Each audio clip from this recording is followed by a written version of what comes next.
And you're wrong more often than you think. You just avoided eye contact with someone who wanted to say hi. Not because you're rude. Not because you're shy. Because your brain made a decision faster than you could think. Your brain pulled a file, ran a pattern match, and decided, not worth it. You don't know their name. You don't know what they wanted to say. But your brain already decided. Based on what? Someone who looked like them 6 years ago. Who you also didn't know. Who was having a bad day. Who you saw once and filed. Awkward. Avoid. That file just blocked the conversation. Maybe nothing would have happened. Maybe everything would have. You'll never know. Neither will they.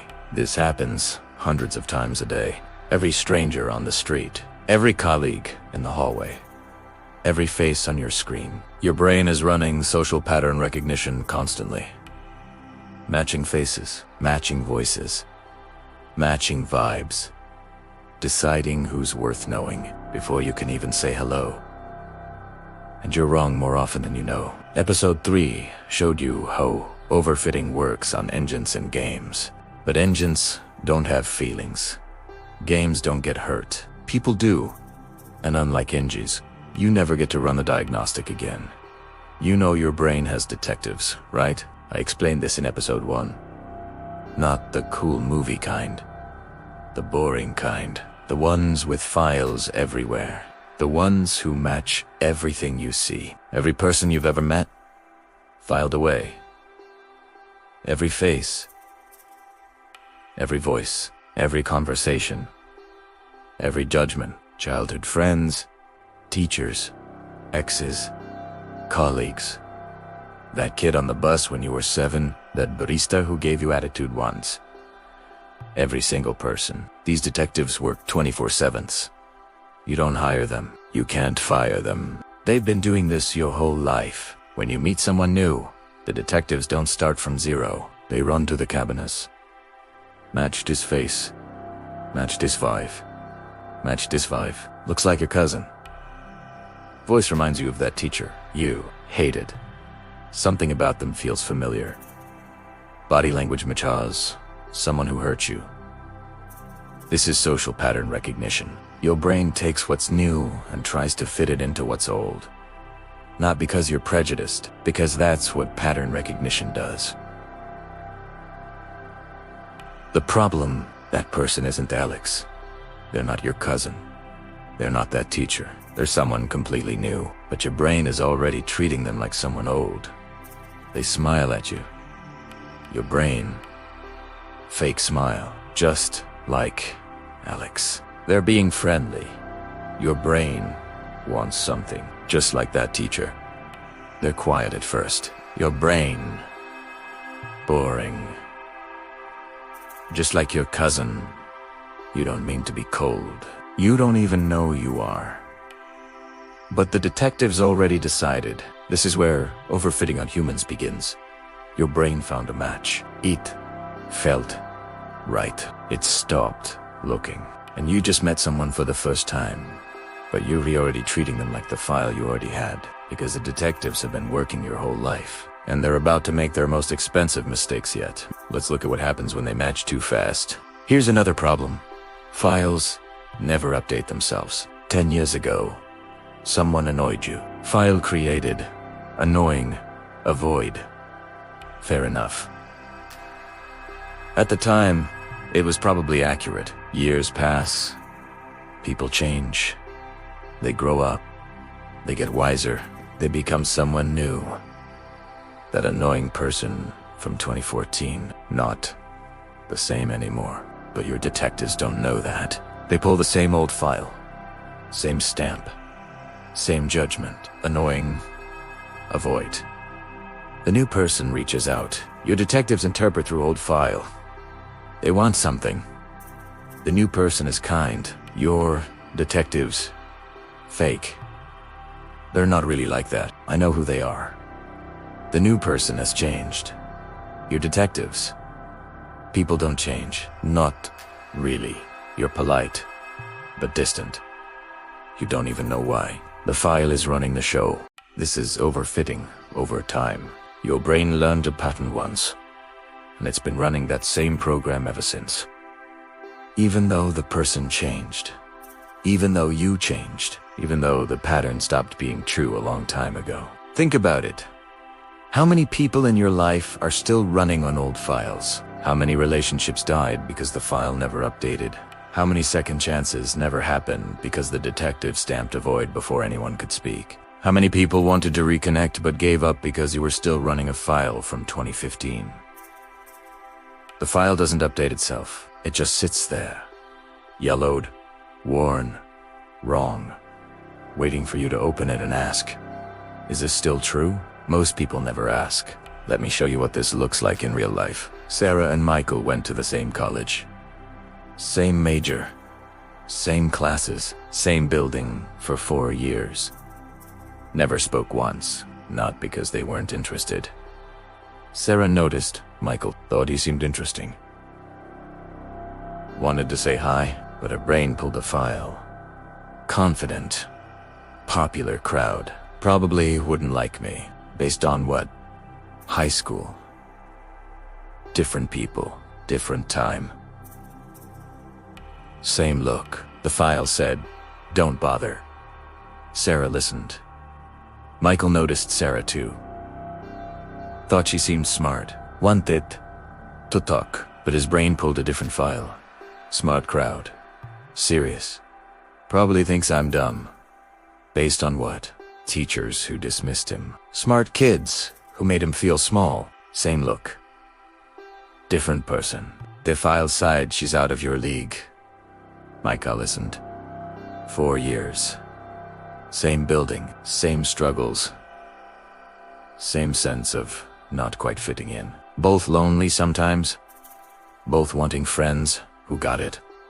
Both right there. Both files saying, don't try. You already know how this goes. 10 years later.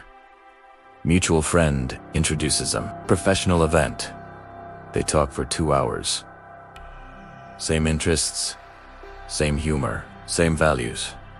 Same struggles. Then and now. It's easy. It's natural. It's exactly what both of them needed in college. So where did you go to school? Same place you did. Wait. What year? Same year. What was your major? Same as yours. Which building were you in? 4th floor. You, 4th floor. They were there. For 4 years, same building, same floor, same struggles. Passed each other hundreds of times. Sat in the same rooms. Probably needed each other in the same moments. Could have been best friends. Could have made college easier. Could have helped each other through the hard parts. The files decided first. Neither of them ever checked. Sarah and Michael aren't special. This isn't rare. This is happening everywhere. Every day. Right now, you're walking past your Sarahs and Michaels. They're walking past you. Files running. Walls. Invisible. Connections missed. Not because you're bad at people. Because your detectives are too good at matching old patterns. Let me show you how this gets worse. That friend who's slowly drifted away. Not one moment. Just accumulation. Texts left a little longer. Invitations declined a little easier. Nothing dramatic. Just distance. That colleague you never quite connected with. Not one reason, just files. Something about them felt off. You can't say what, so you stayed polite, professional, distant. You sit alone sometimes. You wonder why you feel lonely in rooms full of people. You wonder why connections feel so hard. You wonder what's wrong with you. The truth, nothing is wrong with you, but there are files. Thousands of them, built over years, accumulated without consent. Running in the background, shaping every interaction. The person reaching out to you, they're not the files. But the files don't know that, and the person can't see the wall. Only the distance. How many walls have you built without knowing? Here's the thing about files. They work both ways. You have files on thousands of people, but here's what you forgot. They have files on you too. You're filed in someone else's cabinet right now. Your face is in someone's file, created from moments you don't remember. Times you were tired, times you were distracted, times your own files were running. Times someone reached out and you didn't see it because your files were too loud. The psycho, you have a file on them, not worth knowing. They have a file on you, not interested. Both files, created in seconds. Both files, wrong. Both files, permanent. You'll pass each other forever. Both thinking the other isn't interested. Both wrong. Both alone. The invisible network. This isn't just you and them. This is everyone. Everyone has files on everyone. Most of them wrong. Most of them old. Most of them invisible. All of them powerful. The person who wanted to know you right now. Someone is looking at you. Curious. Interested. But their file says, don't bother. They'll walk away. You'll never know. They'll never know what they missed. You'll never know what you missed. And this isn't one person, Tizzy's dozens. People who could have been friends. People who could have been meant. People who could have been everything. All stopped by files created from 3-second glances. The haunting question, you'll never know their names. They'll never know yours. The files decided before either of you could try. You're in someone's file right now. Someone who could have been important. Someone you'll never meet. Because their detective pulled a file on you. Maybe you looked like someone. Maybe you reminded them of something. Maybe nothing. And they decided, not worth it. The double-sided tragedy, the files are running your life, and you're in someone else's right now. You're blocking people who are blocking you. You're avoiding people who are avoiding you. You're lonely around people who are lonely around you. All because of files. Most of them wrong. All of them invisible. And nobody knows. The final truth, this is social overfitting. Not one wrong judgment. Thousands of them. Running constantly. Blocking constantly. Isolating constantly. The people you never knew weren't strangers. They were people who had files on you. Just like you had files on them. But here's what we didn't tell you. You have files on yourself too. Created years ago. About who you are. What you're capable of. What you deserve. Those files. They might be the most wrong of all. Episode 5. The file you never open.